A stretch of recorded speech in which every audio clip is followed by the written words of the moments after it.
Everyone, this is a part of a lecture where we are going to do a problem. This lecture is called P105.4. This is an example problem lecture. So I'm going to do a simple problem to convince that you guys have totally understood the area under the curve and the principles of integration and all that. So we're going to convince ourselves that we can do all these problems, and we can see for ourselves what the benefit of doing such a problem. So going further, I'm going to first consider the case where I'm traveling in a cycle. A guy is traveling in a bicycle, okay, like that. So he's traveling in a bicycle just like that, and there is this cycle, and this guy is traveling in this direction, and there is a car. Okay, there is a car which is like this, and it is 12 meters. So this is 12 meters apart from the bicycle, and that's the car right there, and they're traveling in the same lane. Okay, same lane. They're traveling in the same lane, and the beauty of this is that this car is going to decelerate. It is going to hit the brakes, and what's going to happen is that after traveling some distance, say some x distance, this car is going to stop, right? And the bicycle which is traveling at say velocity of the bicycle is not given. Okay, so we don't know that, but the velocity of the car is 12 meter per second. Okay, and the the car, when the car is going to stop, when it comes to a halt in this time, the bicycle is going to continue in the same speed, and it will hit the back of the car in this point. Okay, in this point the bicycle will collide with the back of the car, and there will be an accident. Okay, that's the situation right there. Now what we are going to what the intention here is to find out what the velocity of the car is, sorry, velocity of the bicycle is, and then the distance traveled by the car, the distance traveled by the bicycle, the time taken for collision, and also the average velocity of the car during that period. Okay, the car. Okay, that's all, the whole thing that we need to find out. Okay, so what we are given is one thing, which is the acceleration of the car. So the acceleration of the car is given as acceleration from 0 to 1 second. First second the acceleration is 0, and afterwards the from 1 to final second, the acceleration or the deceleration to be exact will be b times t final minus t initial, right? T1. Okay, from t final to t1, the deceleration will be proportional to the difference in time. So you can say deceleration will be b times delta t. So it's proportional to delta t. So a is proportional to delta t, and the b, the value of b is minus 6, so it's decreasing. That's why there is a minus sign. So that's the whole thing, that's the question as it is given. Okay, now let's solve this problem, do this problem and solve the whole thing, right? So what something that we can find straightforward is that if you have a bicycle like this, and there is a car which is 12 meters apart, there is a car, and the stopping distance of the car is this much distance. So the total distance of the car, so this will be the distance traveled by the car, right? Before stopping, and this is a hitting point also as well. Now what you can say is that, what you can directly say is that distance of bike will be equal to 12 plus distance of car. So that's straightforward from the graph itself.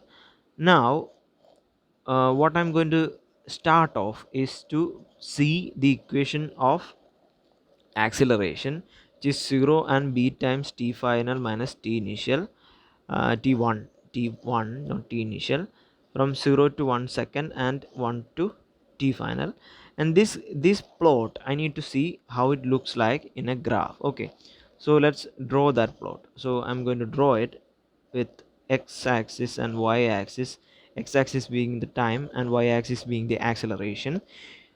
At one first second, you'll see that to the first second, and there is t final here.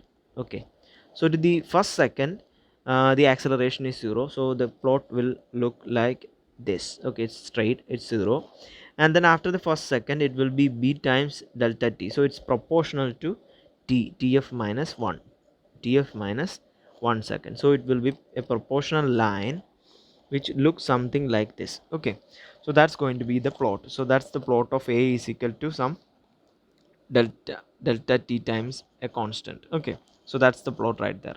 Now we can put back a b, the value of b, and write down that a is equal to minus 6 times delta t.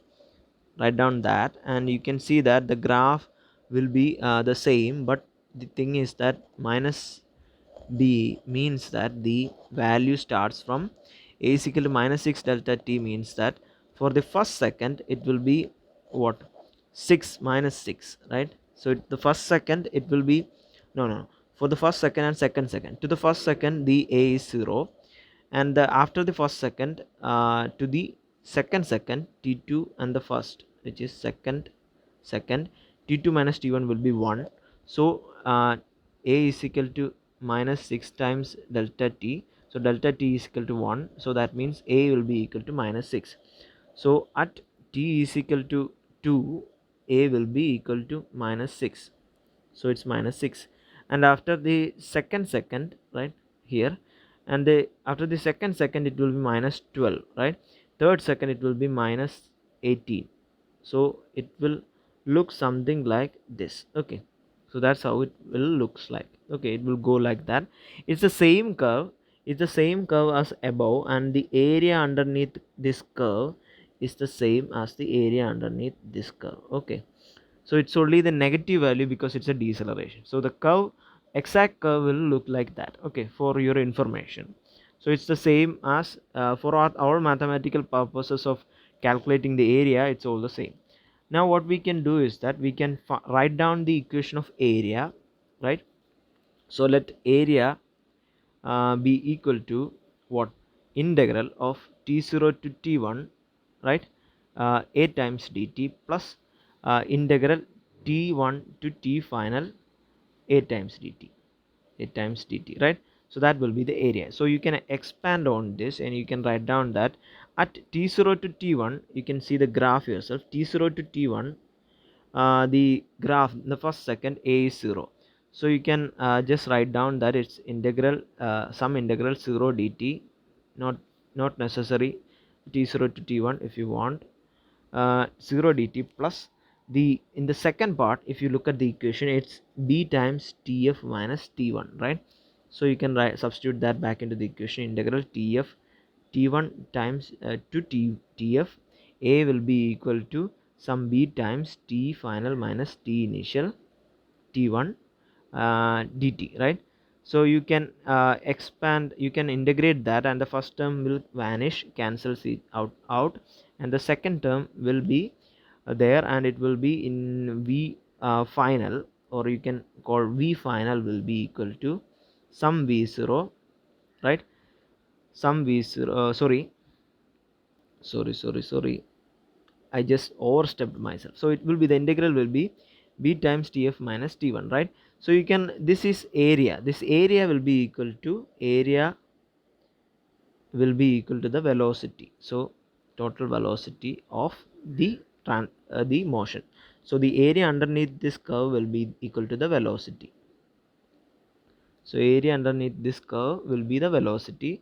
So now you can clearly say that, so this is being the velocity, this integral will be equal to the velocity. So velocity will be, right, if you look at this graph, you can see its velocity will be vf, and this is, there will be v1 and this will be v0. So the velocity here, the alternating velocity, the first time the velocity is almost a constant.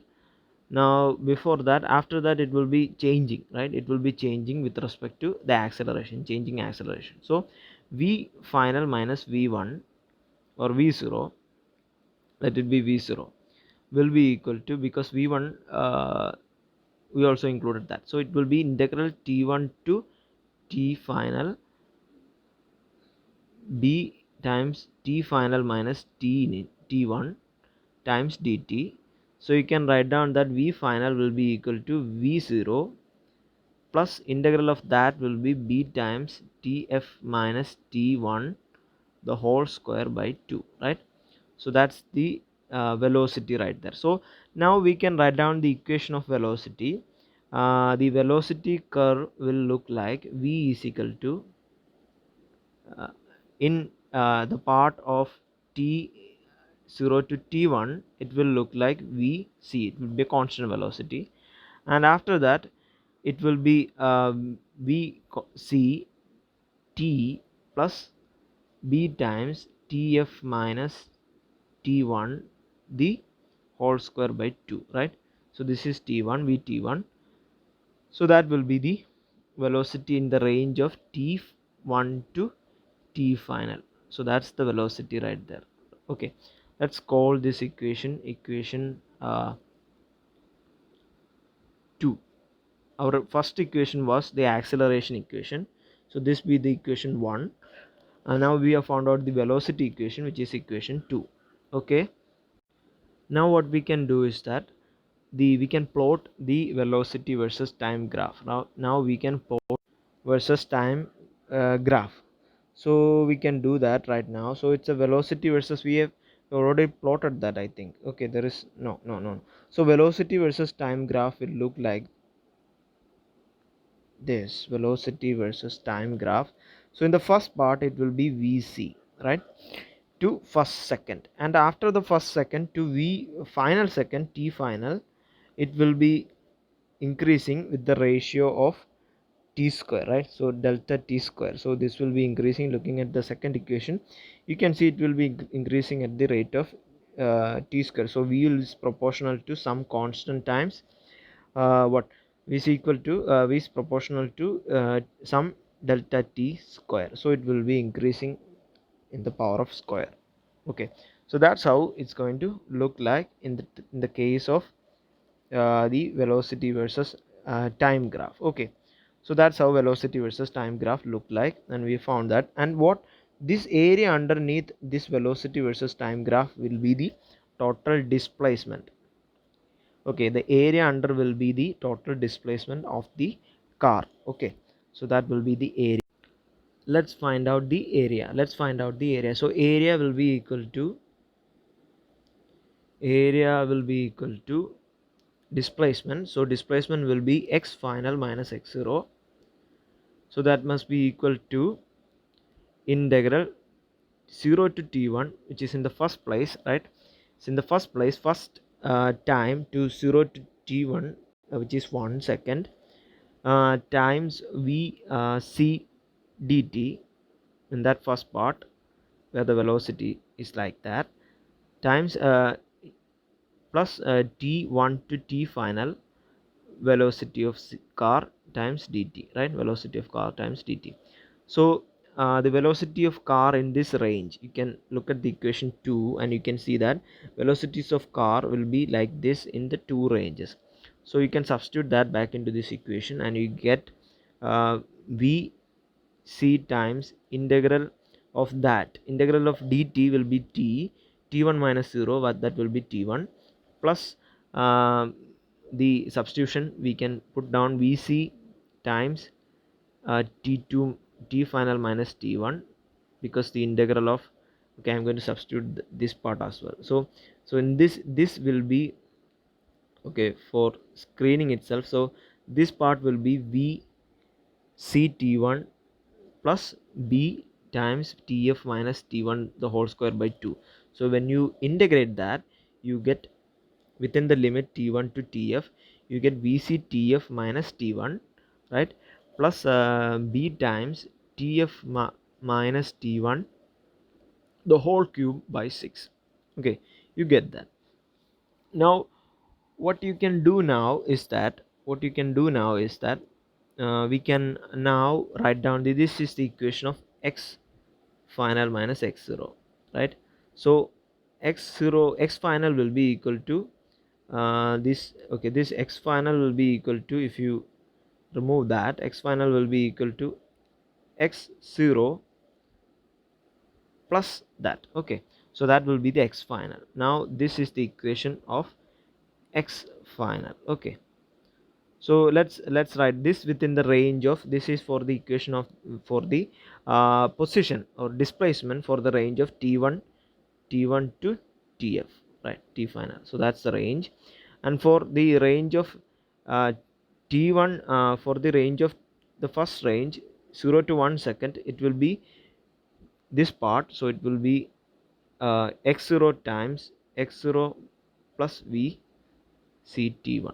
Okay, that will be the displacement, equation of displacement for the first part, and this will be the equation of displacement for the second part, where 0 to t1, this part, and this is, so this can be, equation can be called as the third equation. Okay, let it be the third equation.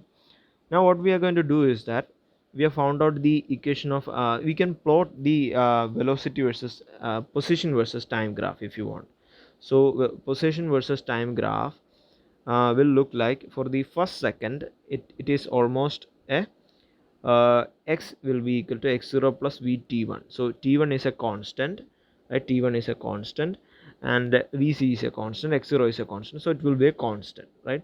So x0 will be x, this will be x0 plus vct1, this will be the constant for the first second, and after that the power has been raising to the power of 3 to the power of 3, some value times the power of 3. So it will be a combined effort of something proportional to x is proportional to t cube, right. So that's the power plus there is a t as well, so there is a t as well, plus some constant times t. So that's the way it is going to behave, that graph is going to behave. And the area under this curve, right, this curve, this total curve will be the distance traveled. So that's the distance traveled by the car. Okay, now let's get back to equation 2, and then let's find out, we got all, we got the displacement equation, we got the acceleration equation, we got the velocity equation, we got them all. Now what we can do is that we can take out the velocity equation, and for the second part, from t1 to first second to the t final, we can see that v final will be equal to vc plus b of t final minus t initial t1 the whole square by 2, right. So that's the equation right there. Now what we can do is that we can put down, this is for the first second, so t1 is equal to 1, that's why here t1 is equal to 1. Okay, so now what we can do is that we can, when the car is going to stop, when the car is going to stop to a still, we can clearly understand that v final will be equal to 0. So you can equate that, it will be 0 times vc will be 12, vcr is 12, it's given, times 1. So plus b is minus 6, right, b is minus 6 uh, times tf minus t1, which we don't know, the whole square by 2, right. So b square by 2, so that's the answer. Now if you equate this, and you can find out tf minus t1 the whole square will be equal to say uh, 2 times 12 by minus times minus, there is a plus 6. Okay, you can equate that, and you get tf minus t1 will, the whole square will be from this, will be that, and you can clearly see it will be equal to 3, right, sorry, 4 seconds, 4 seconds square. So that will be 4 seconds square. Now we can find out, we know tf minus t1 the whole square is equal to what is equal to 4 seconds square, 4 seconds square 4, which is the second square. So you can see that tf minus t1 or delta t is clearly equal to 2. Okay, so we found that. Now what do we find out, what do we get? So if you look at this plot, this tf, which is the final position time, minus t1, which is the first second, is given as 2 seconds. So the total time will be equal to 2 seconds plus 1 second, that is 3 seconds. So we have found out the total time. So total time of deceleration of the car, which is now 3 seconds, right? 3 seconds, we got that, the first thing. Now what we can do is that now we can go back to the equation of velocity, position, this position equation, and use this equation to and substitute. We now know tf minus t1, which is equal to what t final minus t1 is 2 seconds, right? We can substitute that back into this equation, right? We can do that. Now for that I'm going to uh, crop this thing and then move around so that I get it someplace else, right? Okay, let it be there. Okay, this is right there. Now that's the equation right there. Now what I can do is that I can I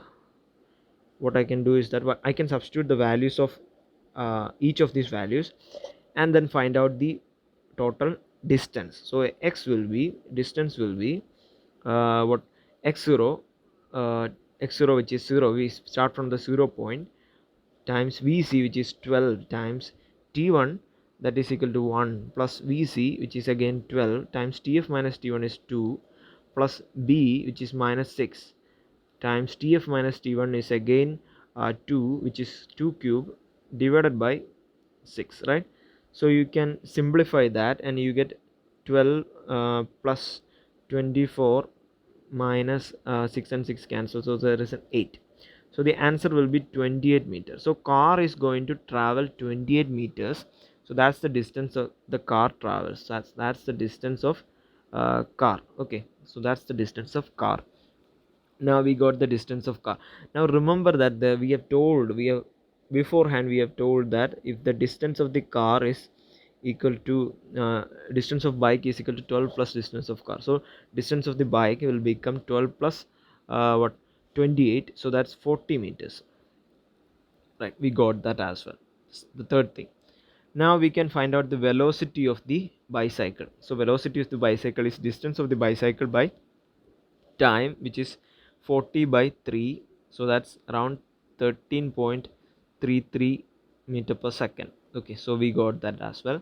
Now the average velocity of the car will be the distance v average of car will be the distance traveled by the car, which is 28 meters, and the time, which is 3 seconds, so it will be 9.3 meter per second around. Okay, I did that earlier. Now that's all we need to find out. We got everything that we have questioned. So we found out the velocity of the car, velocity, average velocity of the car, the velocity of the bicycle. We found out the equation for motion, equation of position, velocity, and acceleration equations. We devised them. We found out the total time for this whole thing. We found out everything. So I hope you got a clear cut idea about the one dimensional equations, that how to handle them, how to do actual problems. Okay, so I think this was helpful for you guys. All the best. Okay.